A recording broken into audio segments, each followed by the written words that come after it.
Olá, gente, tudo bem? Hoje eu resolvi falar com vocês sobre um assunto que eu julguei bem pertinente, visto que a gente está vivendo esse momento de pandemia. Vou falar sobre a fratura da região proximal do fêmur. Mas aí você vai me perguntar, o que tem a ver falar sobre isso? Falar de fratura, falar de fêmur, a gente está vivendo uma pandemia. Mas é exatamente por isso que eu vou falar sobre esse assunto. Essas fraturas, geralmente, elas são causadas por traumas de baixa energia. E quando a gente fala de trauma de baixa energia, principalmente são aquelas quedas dentro da própria casa. Pessoas idosas com mais de 65 anos, numa leve queda, têm um alto índice de fratura por consequência. E as fraturas que mais ocorrem, infelizmente, são as fraturas da região proximal do fêmur. Eu digo infelizmente porque praticamente 100% dessas fraturas necessitarão de um tratamento cirúrgico. E mesmo assim, sendo tratado de forma adequada, 30% desses pacientes irão a óbito nos primeiros 3 meses após a fratura. Então, por que é importante a gente falar sobre isso?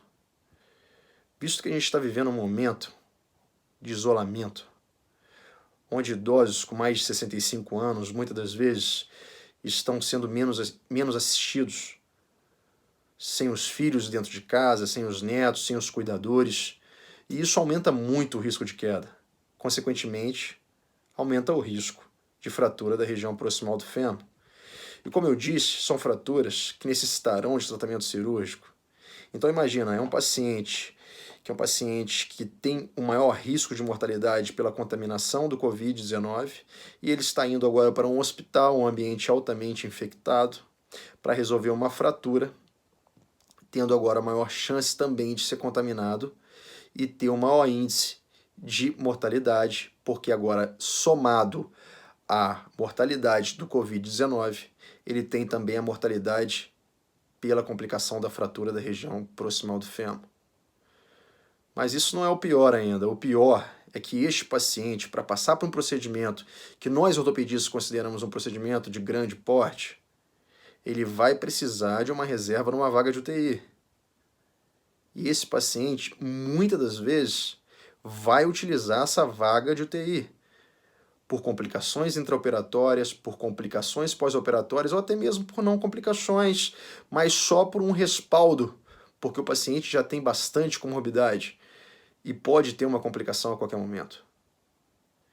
Então a gente está diante de um paciente agora que tem uma altíssima chance de mortalidade. Então por que eu achei importante fazer esse vídeo? Porque baseado não na minha experiência, não na minha vivência, mas baseado na literatura, eu trouxe 4 dicas que podem ajudar a essas quedas não ocorrerem. A primeira delas é em relação àqueles tapetes que a gente tem dentro de casa, que as vozinhas tanto gostam, aqueles tapetes pequenos, aqueles tapetes que não têm uma superfície antiaderente, que fica de um cômodo para o outro. Esse tapete está proibido na casa da sua avó, na casa da sua mãe. Esse tapete, segundo a literatura, é a maior causa, é o maior fator extrínseco de queda a domicílio. Esse tapete não pode. Uma outra situação é em questão da luminosidade. Idosos têm perda parcial da visão. Eles enxergam pior do que a gente. Eles precisam de uma boa luminosidade. Então, durante o dia, abrir as janelas, deixar a luz solar entrar. Durante a noite, precisa de uma luz no corredor acesa. Esse paciente muitas das vezes sofre de incontinência urinária. Eles não têm tempo para ficar procurando interruptor. Eles querem ir correndo para não se urinarem. Eles precisam de uma luz acesa para ajudar eles a irem até o banheiro. Uma outra situação são aqueles móveis de centro, aquelas mesinhas, aqueles armarinhos, aqueles móveizinhos que ficam no meio do corredor, no meio da sala. Retirar eles. Eles atrapalham a deambulação, principalmente à noite. E por último, mas não menos importante, em relação ao calçado. Calçado de idoso tem que ser de fácil acesso, de fácil vestimento. Tem que ser um calçado estável, baixo. Tem que ser um calçado onde ele se sinta confortável. E o melhor calçado que eu conheço são as pantufas. É o calçado de excelência para um idoso usar dentro de casa. Bom, essas são as dicas que eu quis trazer para vocês. Eu espero ter ajudado, eu espero ajudar a que menos idosos possam cair dentro das suas casas e, consequentemente, ter menos fraturas e vir menos a morrer por causa dessas dicas.